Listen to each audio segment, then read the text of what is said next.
Hello，大家好，今天来读一小段六祖坛经就好。昨天我分享我对圆觉经的感觉，结果后来录了40分钟，我吓一跳，也太多了吧。所以说，今天我在想，别越录越长了，因为我第一天10分钟，第二天20分钟，第3天40分钟，那我觉得这样子承受不住，太多了，所以今天不要录那么多。有时候很奇怪，我想说，像我第二天我想说录5分钟就好，结果就录了20分钟，可能是自己太啰嗦了，还是怎么样？今天的上传的内容呢，就分享一点六祖坛经吧。因为六祖坛经也是我自己很喜欢的一部经典，而且呢，绝大多数的佛经都是经过翻译的，但是六祖坛经呢，它是本来就是中文的写出来的，而且呢，六祖慧能本身是我们唐朝时期武则天时期的那个时候的真人嘛，所以说跟我们的时代比较相近。那他讲的内容就没有经过翻译，而且也比较白话一点，所以我觉得六祖坛经是现代很多人都蛮喜欢的一部经典。而且呢，六祖坛经它就是说法不离自性，自性就是我们的佛性嘛。所以说，读六祖坛经跟金刚经呢，它主要呢都是帮助我们启发我们每个人本自具足的内在智慧。所以说，六祖坛经也是非常好的。那六祖坛经呢，它总共分成10个章节，其中呢，我觉得最通俗的就是第1章，就是行有品。行有品里面呢，主要就是六祖呢，他在一次讲课的过程中，分享自己，一样是分享自己从年轻的时候的故事，他是如何的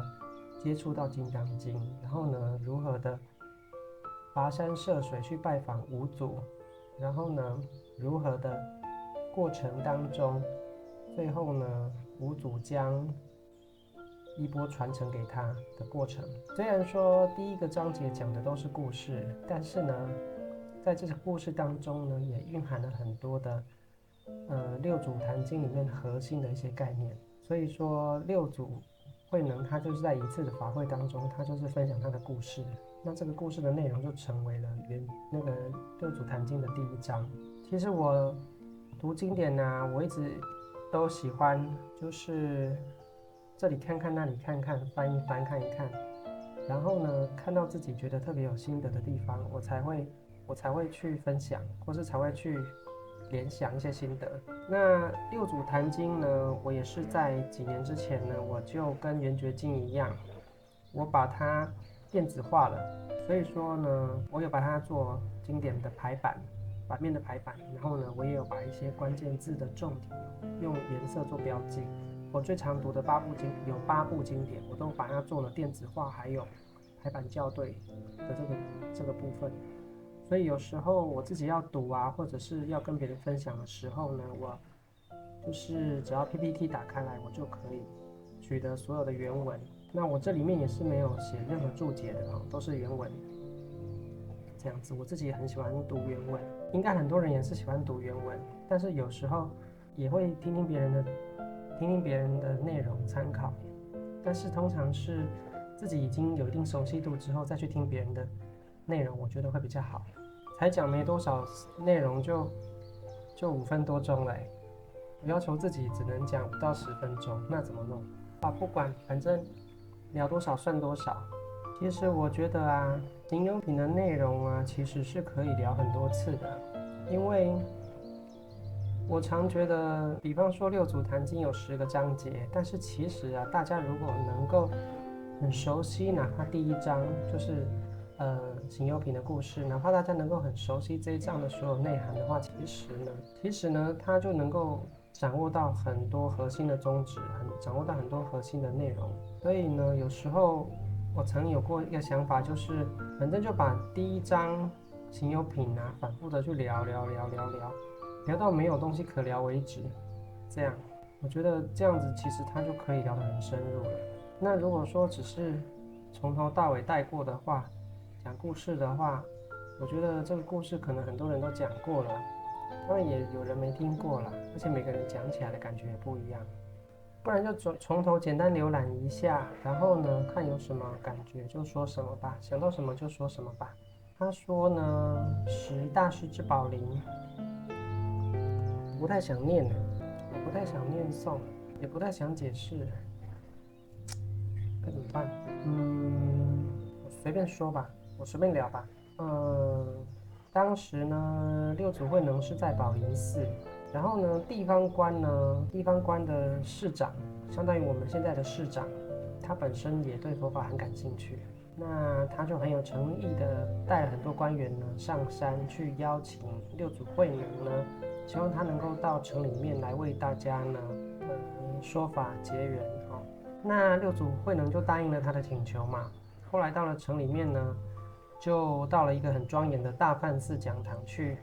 讲课。那当时呢，六祖讲课的那一天，包含地方官员呢有30多个人，儒家的一些读书人学士也有30多人，估计就是一些高级知识分子，相当于我们现在的一些政府官员，然后一些高级知识分子，就是有来听，受邀来听。除此之外呢，法会的来宾呢还有1000多人。这1000多人呢，分别呢包含了出家僧人、出家尼姑，还有一些道家的人士，还有一些普通的大众平民百姓。那当时呢，这些官员啊、读书人啊，还有这些佛家、道家，还有这些俗家的人呢，全部人都很恭敬的跟六祖慧能行礼呢。希望呢能够听到这个六祖心法真传，因为它是有传承五祖自达摩祖师以来的传承，所以大家就来听听看他说的重点是什么。那六祖慧能呢，当时在讲台上呢，他开宗明义，就是他开口呢，他一开始就直接一首诗句直接破题，他直接跟大家所有的人讲说，你们来听课对吧？那他就说呢，我告诉你们最关键的一件事情，那就是说，菩提自信，就是指每个人内在的这个自信、佛性，就是每个人本自具足的。然后呢，本来清净，是说，不管我们后天的意识，每个人的潜意识观念有何不同，每个人的身份背景，我们的肉体有何不同？但在这个背后呢，每个人内在的这个佛性，这个本质呢是清净的。意思是说，它并不会去受到我们外在的这些记录，有点像是说，如果以电脑来比喻，电脑的话呢，就是会有程式语言嘛。就是一个程式在运作的时候，它其实是由编程的人先把这个程式的运作规则先用程式语言记录下来。那这个程式语言就好像我们潜意识里面的一些潜意识种子，它就是对我们的意识的运作产生了一定的限制性。那当我们人活着呢，就好像一个程式在运作的时候，它会累积很多数据和记录。那这些记录、这些参数，还有这个运作过程中的一些计算的一些变化呢，我们在大脑里第六意识会记录，那我们的潜意识里面的一些参数也会改变。但是呢，更深层呢，我们有一个潜在的一个本质，它在驱动整个程式运作，驱动整个生命运作。它有一个本质，更内在的本质呢，它是不受影响、不受干扰的。等于是外在这些数据、这些变化呢，并不会去影响到那个本质的变化，它们是没有生命、没有变化性，它是不动的。所以说本来清净，意思就是说呢，每个人不但佛性具足，而且呢，每个人佛性的都是一样的清净，一样的平等，没有分别的。那他告诉所有大众说呢，这就是每个人能够修行的成佛的关键，也是每个人在修行的过程中一定要去掌握的核心。然后呢，他说但用此心，意思是说，就好像说我们一定要善用这个。那我自己在学习过程中，我有过一个体会，就是说，我们自信智慧呢，其实就有点像是我们手机的那个导航系统一样，然后呢，也很像现在的 AI，它就是可以导航我们，不管你有什么问题问它，它会回答你，然后你想去哪里，你的生命、你的使命是什么，然后它在内在中会慢慢的去引导你。还有另外一个比喻，就是说，最近我想到一个比较简单的比喻，就是说，我们人呢、都是靠所有的感官，6种感官：眼、视觉、听觉、味觉、触觉、嗅觉，还有思考。我们是靠这些感官呢，在观测事情、感受事情，在与世界互动。但是呢，我前几个影片也有提到哈，就是其实万事万物背后呢，就好像有一个频率一样。比方说，以后我们再聊，就是有一个水知道答案，就日本的一个江本胜博士呢，他做了一个实验，就是水其实呢，它能够感知到文字，感知到很多东西背后的频率。那这个频率影响了水结晶的形状。如果频率是比较偏正能量的、高频率的、好的频率的话，水的结晶是很漂亮的，很有规律性的。但如果呢，频率呢，文字或是东西背后的频率是比较偏负能量的，那水受到这个频率影响，它的结晶就是丑陋，是不规则性的。所以说呢，如果用比较白话来讲的话，我们这个世界上呢，其实所有的东西背后都是一个频率在组成。那这个频率呢，有一部分呢是我们的六种感官所能看得到的，但是另外一部分是6种感官看不到的。比方说好了，我们以视觉来讲，我们科学上知道啊，有可见光，有不可见光，有伽马射线。所以说，在整个光谱当中，有一部分呢是肉眼看得到，一部分是肉眼看不到的。那还甚至有一部分是连仪器都侦测不到的。所以这告诉我们什么东西？频率是存在的，但是我们的感官是受限的，只能观测到一小部分。而且我这边只是以视觉而言。那所以说，我们视觉能够观察得到的东西，我们就觉得它有存在。但是我们视觉看不到的东西嘞，有的动物看得到，甚至有的仪器看得到。那也有一些频率，有一些波段，有一些部分是连仪器都观测不到的。但是呢，它是不是还是存在呢？所以说，万事万物背后呢，如果都是频率的话，那有一部分频率是我们的感官能够观测到的，包含声音也是一样啊。超音波我们就听不到嘛，那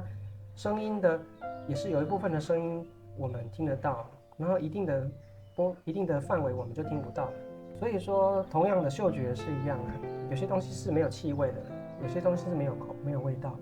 但是它仍然是存在。所以说，万事万物的背后是频率。那这个时候你就会去发现一件事情，就是说，如果我们6种感官对各种频率的感知范围都是受限在一个狭小的范围的话，但是呢，很多东西呢，如果它是这个范围以外的频率所组成的东西，就是有些东西如果它是属于我们看不到、听不到、感受不到的范围的频率的话，那我们要如何？我们是不是就无法得知它的存在了？科学也是受限于此啊，因为受限于仪器，受限于科学技术，所以说呢，只有观测得到的范围，我们才能够去做实验。但是观测的范围以外，我们就无从去验证，无从去研究了。那我们会认为它不存在。可是呢，现在呢，通过数学啊，通过物理的一些推算，我们就知道有暗物质、暗能量嘛。其实它就是在形容说，科学家发现呢，理论上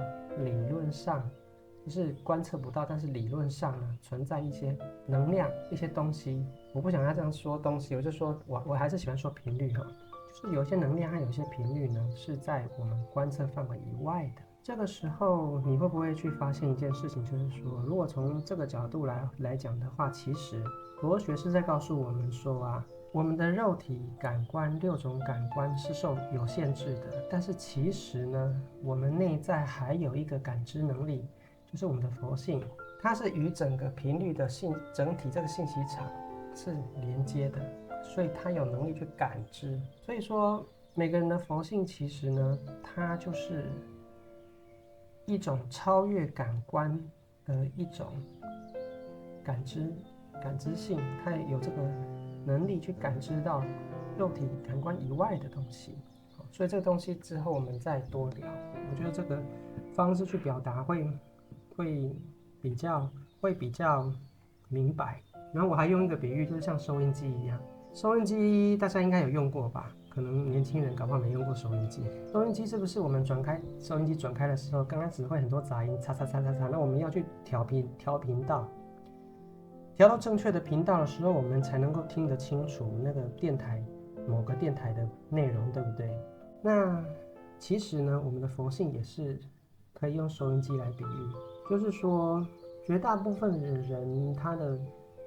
他对于这个如何去使用自己的自性智慧呢，他是属于沉睡状态，他是属于比较迷失、不了解的状态。那这个状态就好像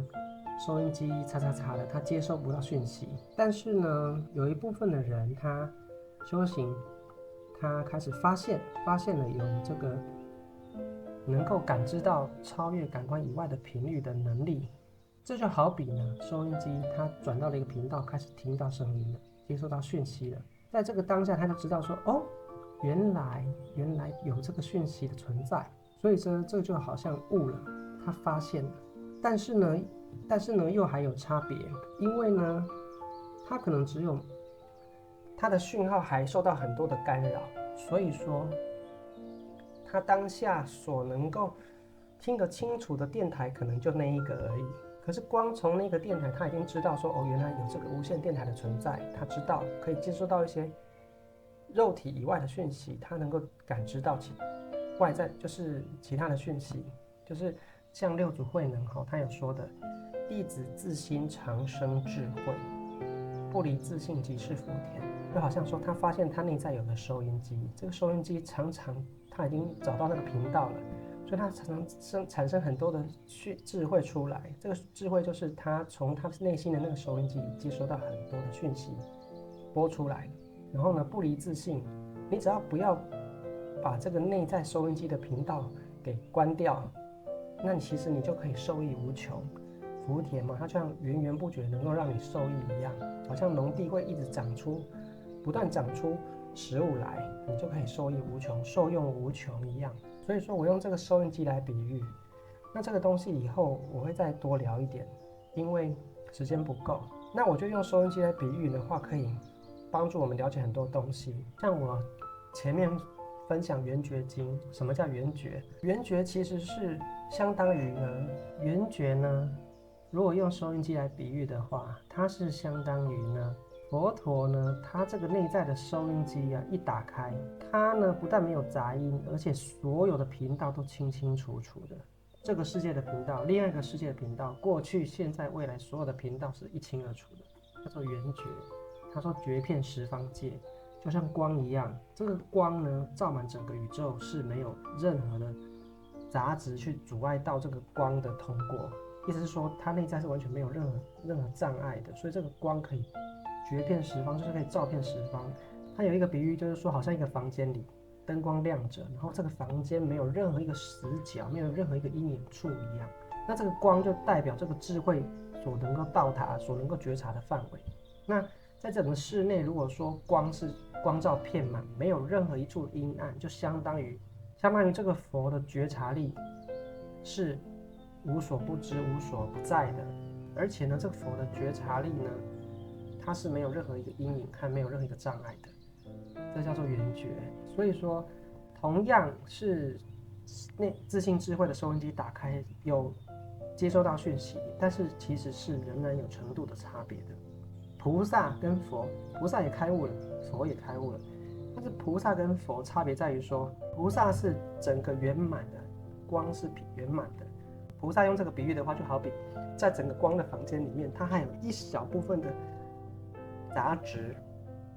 飘在空中，那这个杂质飘在空中就会阻挡了这个光照射的地方，所以形成了某一部分有阴影。某一部分有阴影就是他智慧所觉察不到的范围。好，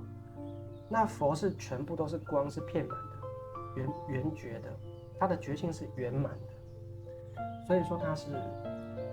没有一个地方是光照不到，所以没有一个地方是他觉知不到的，也没有一个地方是他不了解的。整个信息场没有一个地方是他，如果用编程来比喻呢，整个信息场整个 AI 的大数据中心没有一个地方的数据它是没有权限进入的，它有权限进入所有的数据库，这样。那我们一般人就相当于我们只有权限存取某一部分的信息，我们在整个信息场里面，我们只有权限存取一小部分的东西而已。但是呢，哪怕我们只能存取一小部分的东西，我们是不是已经知道信息场的存在？我们是不是已经有能够上线了？所以说，我用这个比喻来说明是要说所谓的开悟，其实呢，用这个来比喻的话，你就会了解。不然有的人会认为说，好像一开悟就全知全能，其实不是这样，没那么简单。你哪怕能够，你的内在的收音机你能够发现那个频道在哪里，然后呢，打开你能够接收到一点讯息，不管这个讯息是什么形式，它不一定是语言的形式。它不一定是视觉、听觉、味觉任何一个感觉的形式，它有可能就是忽然间你就知道了，好像你原来是不知道的，但是后来你已经知道了，从不知道变成知道。它不是透过感官传递到大脑，传递到你的第六意识，然后你从不知道变知道，它没有经过这个思考过程，它是从你内在的这个自信的感官。你可以想象内在的收音机，它是另外一个感官。这样比较容易了解，意思就是说，除了眼耳鼻舌身意6种感官以外，我们有一个内在的第7感官。但我不要讲第7，因为这样大家会容易产生疑惑。其实就是说，内在有一个感官，那就好像一个收音机一样。然后呢，这个内在收音机呢，它是直接去连接到整个频率、整个信息场，直接去取得资讯，所以它不用经过任何一种感官，它是直接知道了。所以说，就像，如果通俗一点讲，就像灵感。而且这个灵感呢，它不是视觉，也不是听觉，也不是文字，它很像是用电脑来比喻的话，一个封包，一个压缩档丢过来，然后你知道的时候呢，你同时知道了文字，同时知道视觉、听觉，你就同时知道整个概念。然后这个概念呢，你知道之后呢，当你要表达出来的时候，你开始必须用大脑，就像我们生科讲的一样，要转录转译，你要解码。你要把它转成文字表达出来，所以说，我们内在收音机接收到的讯息呢，它不是任何文字，不是任何形象的，它是你知道了，然后当你要表达、要讲述它的时候，才变成文字。所以很多的经典会讲说，文字永远无法真正的形容那个最初的灵感、最初的讯息，就是这个道理。因为文字是讯息在转译出来的东西的产物，它不是原来的讯息。然后呢，这个原来的讯息，你是要用内在的这个自信智慧的这个，好比一个收音机去接收的，而不是用我们的六种肉体感官去接收，也不是用我们的大脑意识心去思考的。所以这是最关键的差异。所以说这边既然讲到这边呢，就顺便讲一下所以说之后我们在聊这个六祖坛经的行有品故事后，我们就会聊到慧能跟神秀。其实他们两个最大的差异就是说，六祖他已经发现了内在的这个收音机，他已经打开，而且他听到讯息了。所以说他从这个内在的收音机告诉他很多的智慧，因为他本身是没有读过书的。那一般人会认为说，你没有读过书，那你知识、你智慧从何而来？他从内在的收音机打开接收到的。那为什么神秀他很思虑，他很烦恼，因为他用6种感官在研究佛学，在修行。可是他当时都还没有发现内在的收音机存在，所以他从来没有，可能他都没有去注意到这个频道的讯息，都还没有去注意到过。也许在他的内在是有的。其实我们现代人很多也是一样，这个我后面也会分享。其实很多人是有接收到这个收音机的一部分讯息，但是因为干扰太多了，你不清晰。但是每个人都有，所以有时候我也会认为说，其实每个人都是开悟状态，只是你没发现。还有就是，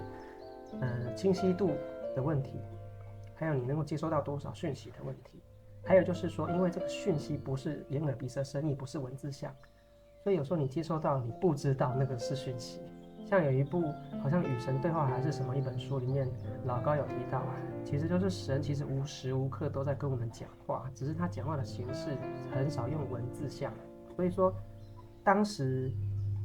其实五祖弘忍他就是出的考题，就是要他所有的徒弟用他们内在的收音机去接收讯息，然后把你内在的收音机接收到的讯息写成转译成诗句写出来。这是我刚刚提到的，你要先能够连接到你内在的收音机，然后你也要能够打开接收得到一些讯息。接收到讯息之后，那个讯息是不是6种感官，也不是文字像，你再用后天的这个思维心再把它转译成文字像，然后写一首诗出来。五祖弘忍出给他所有徒弟的功课是这个功课：打开内在的收音机，接收讯息，看你听到什么讯息，把它写出来，这样的意思。然后呢，神秀因为他没发现内在的收音机存在，所以说他是用他的6种感官，用他的思考去写一首诗。然后呢，他这首诗的整体描述的也就是这个6种肉体6种感官，怎么样从这个肉体上去修行自己，让自己肉体提升，然后希望能够到更高的境界。但是因为六祖慧能已经打开了，他在那个听到《金刚经》的时候，无意中就打开了他内在的收音机了，他就已经弟子自心长生智慧了。他第一次跟五祖见面，他就说：“弟子自心长生智慧啊，怎么办？老师你要派我做什么工作才好？”然后呢，五祖说：“你点，就你别说话，先去干活吧。”因为五祖不想要他太显眼，被别人排挤。这样，因为毕竟他是没有任何身份地位的人，大家是看不起他的。所以说，六祖他就是他一听闻到神秀的诗句，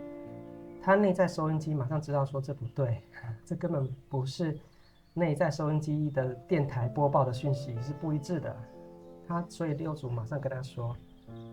不对呀，这个讯息不是6种感官，也不是思维心啊，都不是。菩提本无树嘛，不是这个肉体感官；明镜亦非台，不是这个思维心。它是连接到一个频率，一个更无限的信息场。这个信息场我们是感觉不到的，所以本来无一物，你感觉不到它的存在的，它没有形象的，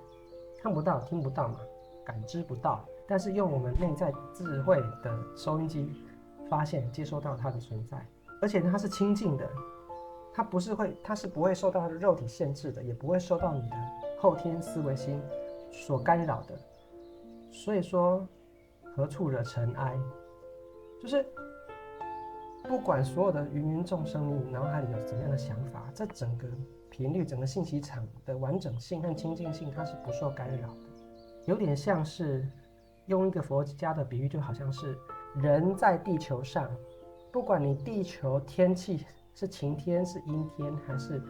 狂风暴雨天，太阳是不受影响的，因为太阳就是光嘛，就象征这个自信智慧。太阳是在地球的外面啊，所以太阳是不受到地球影响。不管你地球怎么样子乌云，怎么样子烦恼，怎么样子海浪，怎么样起伏，天气怎么样变化，你地球怎么样搞，太阳是不受影响的，它是清净的，它是何处惹尘埃。所以说，一个人内在的收音机接收到那个频率和信息场，它不需要你去清扫，它不需要你去打扫它，也不需要你去修理它，因为它本来就是清净圆满完整的，它是能生万法的，它是不动的。所以六祖就是已经打开内在的收音机，他很了解这个东西了，所以他才写出那首诗句。可是不了解的人读了2个人的诗句，他觉得看起来2个诗句很像，但是五祖他一听就知道，因为他出题目就是说，你们从内在的收音机接收讯息，然后用后天的思维转译成文字，写首诗句给我看。那我看了你们的文字，我就知道你的内容是不是从收音机里听来的。如果你的文字内容不是从收音机里听来的，你所描述的内容就是一般大众思维心和肉体感官所感知到的那些有限的范围而已。所以呢，五祖马上知道，所有的徒弟里面就只有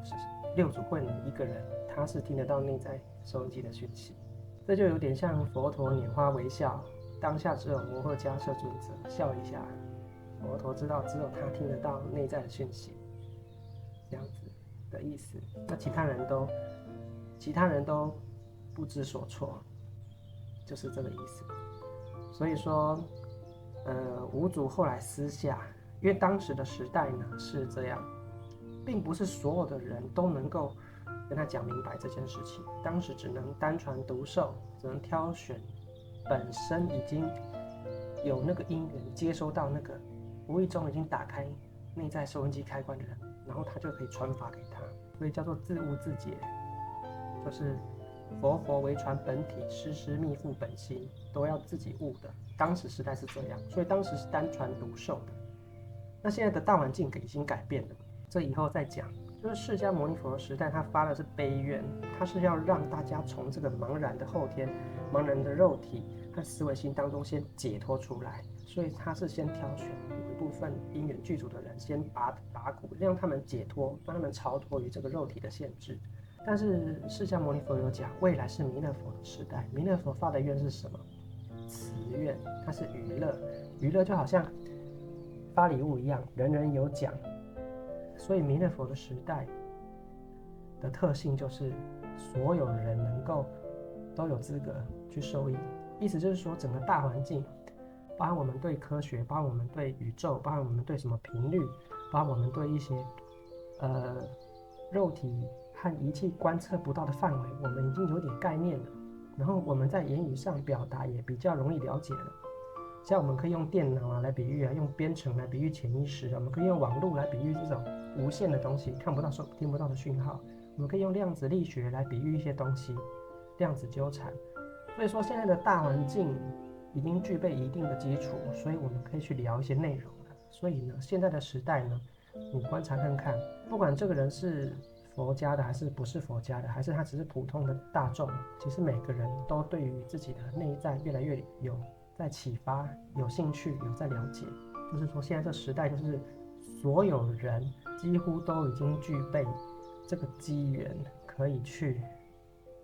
发现和打开自己内在的收音机，而且还可以开始调频，可以让自己的收音机越来越清晰。那当你的收音机很清晰之后，你就不只是收音机了，也许它能够，它不只是听得到声音，就是说像收音机进化成手机啊，或是什么 Netflix， 就是反正它会进化，就像佛一样，它能够接触到的讯息的面向越来越广，圆觉嘛，觉的范围越来越宽广了，这样子。今天不小心又讲超过时间了，好吧。就是聊到这个菩提自性本来清净，但又此心直了成佛，还有不小心也聊了一些后面的故事了吧，就是这样。那总结一下就是说，六祖慧能呢跟大家在法会里，他看到这么多的大众，有官员，有知识分子，有高级知识分子，也有佛家、道家和一般大众，意思就是所有各式各样的人都在场。然后他开宗明义讲了一段话，一直说我们内在都有一个智慧，一个觉性，它呢是清净的。内在，我就比喻说内在的收音机，它连接到的频率和信息场，它是不受我们后天的干扰的。所以说，每个人但用此心直了成佛。就说在演讲的一开始，我就告诉你们，接下来我要说的内容就是关键在于每个人，我会引导你们怎么样子去发现，怎么样子去开启，怎么样的去善用自己内在的收音机。起码你先发现它的存在，起码你先打开来，有接受到一点讯息，哪怕这个讯息不清楚，但是你已经知道它存在了，你已经懂得怎么样子去觉察它了。然后我们再慢慢的去提升这个收音机的接收的范围，越来越圆满，越来越广，这样子。好，所以说但用此心直了成佛，就是关键就在这里。如果你没有发现内在的收音机，没有开始学会用收音机打开来去接收一些讯息的话，那就受限在这个后天肉体感官还有思维心里面的话，那是五祖说一句话叫做什么？如此见解呢，觅无上菩提了不可得。就有点像你根本不可能找得到啊，因为六种感官和思维心你是接收不到信息场的，你只能靠内在的收音机去接收。如果一旦没有发现内在的收音机的存在，没有打开来，没有开始去听的话，那怎么可能接受到信息场的讯息呢？如此见解，觅无上菩提了不可得。所以说，今天先分享到这边。那又啰嗦了，可能又超时了，但是还是很开心吧，就是分享一点心得。不知道大家听了之后，觉得怎么样？有没有？总之，讲的不好的地方请多包涵，如果讲的不对的地方也请多包涵，因为我是分享自己读经的一种感觉，不一定跟你们的是一样的。但是呢，我是使用我自己的心得和譬喻那种表达方式来去表达，提供给你们参考。那有兴趣的人也可以去自己去体会，读原文自己去体会。对，那我就是想到什么就说什么这样子。